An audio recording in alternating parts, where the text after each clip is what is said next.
Vous suivez la radio-télévision Isanganiro. Bienvenue, chers téléspectateurs, à ce journal dont voici les principaux titres. Nestor Giukuchaka, le président récemment élu du parti SNL, indique qu'il n'y a pas eu de violation de loi et règlement du parti dans l'organisation du congrès du 10 mars. C'est après que le comte d'Agathon Gwassa ait indiqué que ce congrès a été tenu en violation des textes et lois régissant le parti SNL.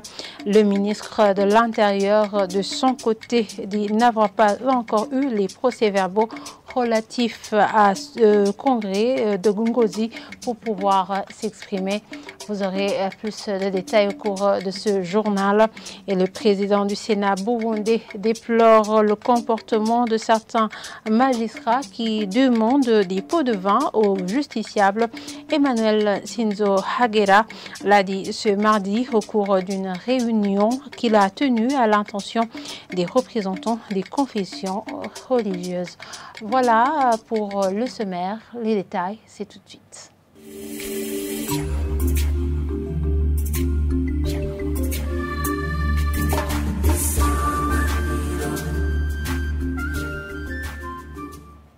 Encore une fois, bienvenue, chers téléspectateurs. Le président du Sénat burundais déplore l'exigence de la corruption aux justiciables par les magistrats pour que ces premiers gagnent leur procès en toute violation de l'article 67 de la Constitution du Burundi.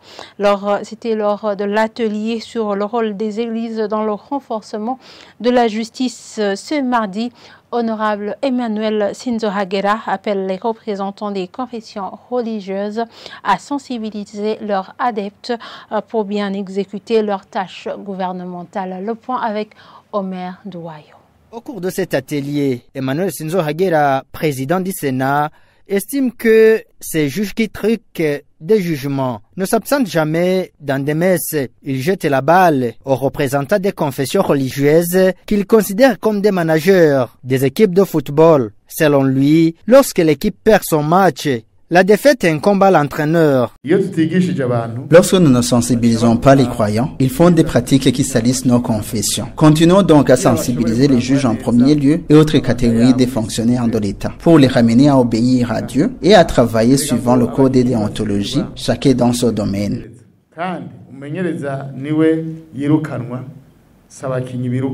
Une allocation qui ne gêne pas les représentants des confessions religieuses présents dans cet atelier. Ceux-ci acceptent d'aller accomplir cette mission.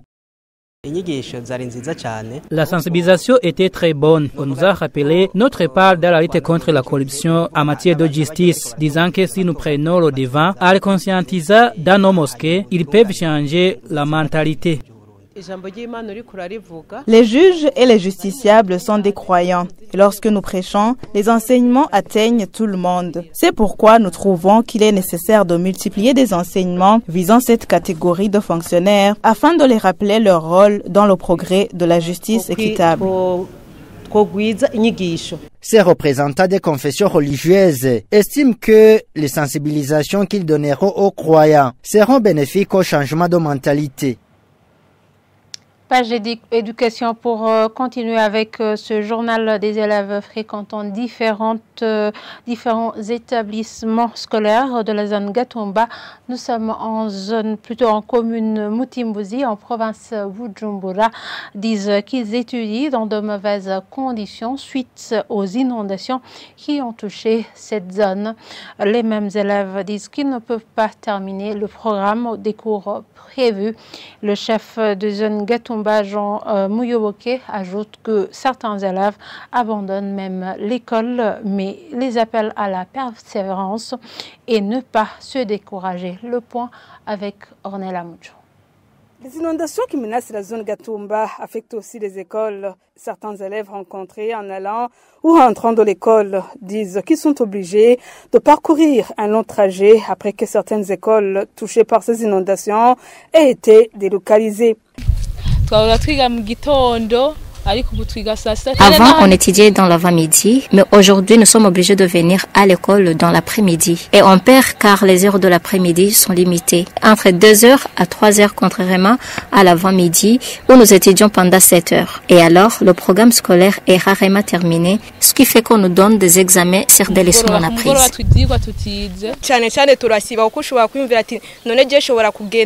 Nous nous absentons à l'école en se demandant comment on peut marcher ou traverser avec ces inondations. On peut faire une semaine d'absence. Il y a même des cas d'abandon, surtout chez les filles, car ces dernières n'hésitent pas à aller vivre chez un homme juste pour échapper à ces problèmes. Ces élèves demandent à l'État de prendre en main cette question pour étudier dans de bonnes conditions comme d'autres élèves. Nous demandons avec insistance au gouvernement de nous venir en aide afin que nous puissions étudier dans de bonnes conditions et préparer un meilleur avenir, car si ça continue, on risque de se décourager et abandonner. Il faut trouver des solutions par rapport à cette rivière Rusizi et le lac Tanganyika qui sont à l'origine de ces inondations. Le chef de zone Gatumba, Jean Moyoboke, encourage ses élèves et leurs enseignants de ne pas se décourager face à cette situation. Il indique que les autorités se préparent face aux éventuelles inondations.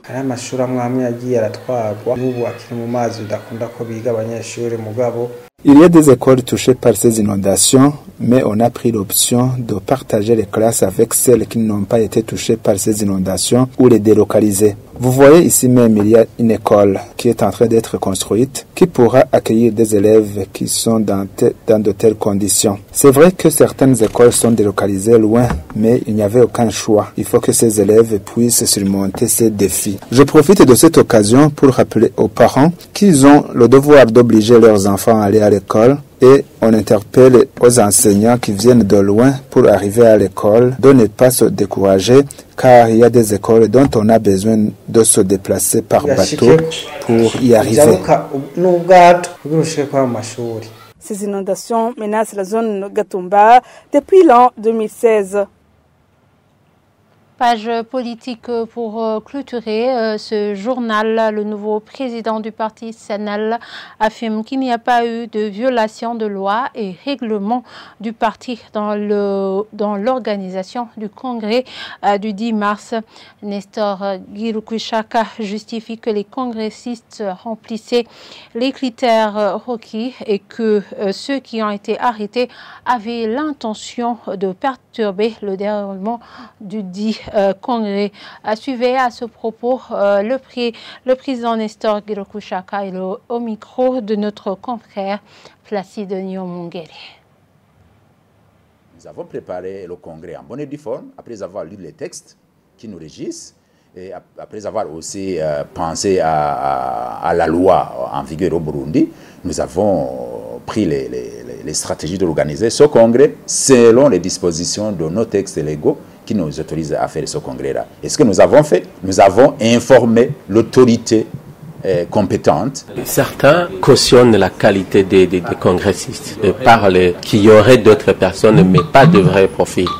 Je pense qu'ils se trompent. Les congressistes étaient bel et bien les personnes dûment qualifiées pour participer. Les images le montrent très bien. Si on analyse bien les images, il n'y avait pas de personnes intrus, il n'y avait pas d'autres personnes en dehors des personnes qui étaient destinées à être des congressistes. Lors de ce congrès parti, des députés étaient exclus, étaient gardés sur un terrain. Et quelle explication donnerez-vous à ça? Je ne sais pas s'il y avait une partie des députés qui étaient exclus. Je n'en ai pas été mis au courant. Peut-être j'étais préoccupé par la bonne marche de ce congrès, comme j'étais aussi parmi les organisateurs. Mais ce que je veux dire, c'est que quand nous avons tenu ce congrès, il y a eu la participation des députés dans ce congrès. Il parlait des personnes qui sont venues avec des matraques, avec des morceaux de fer à béton, avec des morceaux de tubes pour perturber notre congrès. Je ne sais pas si vous parlez de cela ou pas. À travers ces images sur les réseaux sociaux, on aperçoit des jeunes avec des radios qu'on peut assimiler à des jeunes des autres partis politiques, par exemple. Je ne pense pas. Nous avons la jeunesse, oui. Nous avons la jeunesse et dans chaque parti, il y a la jeunesse. Il y avait la jeunesse, mais je n'ai pas vu ces images d'abord et je ne pense pas que notre jeunesse est organisée de cette façon-là. Je ne crois pas. Et vu les circonstances dans lesquelles le congrès a été organisé, pensez-vous que ce congrès vient pour retrouver une solution durable à la crise qui régnait au sein de ce parti, ou bien ça vient pour renforcer le clou? Tout à fait. Je pense que le congrès, je suis sûr, d'ailleurs je suis convaincu, ce congrès vient résoudre le problème parce que nous avons essayé de nous asseoir ensemble avec l'ancien leader et même son équipe. Nous avons essayé de nous asseoir ensemble pour pouvoir discuter, débattre sur les défis qui nous minent, les défis qui minent le parti. Il n'a pas voulu recevoir cette demande, cette offre. Et là, nous avons lu les textes. Ce que les textes nous autorisent légalement, c'est ça que nous avons fait. Les statuts parlent qu'il avait le plein pouvoir d'organiser ce genre de congrès. Nous, quand nous avons découvert qu'il y avait une crise de leadership, nous avons essayé de lire ces textes et nous avons vu là où, effectivement, ça montre que si le président est défaillant, ce qu'il faudrait, il y a le bureau politique qui serait dirigé par le secrétaire général et qui essaie de préparer comment remettre en ordre les choses, comment, disons, réinstaurer le leadership. Nous avons aussi vu qu'il y a une autre disposition qui montre que si, par exemple, il advient que le secrétaire général n'est pas disponible, alors le doyen d'âge dans l'équipe du bureau politique préside le bureau politique pour pouvoir réorganiser le bureau politique et le doter d'un nouveau leadership.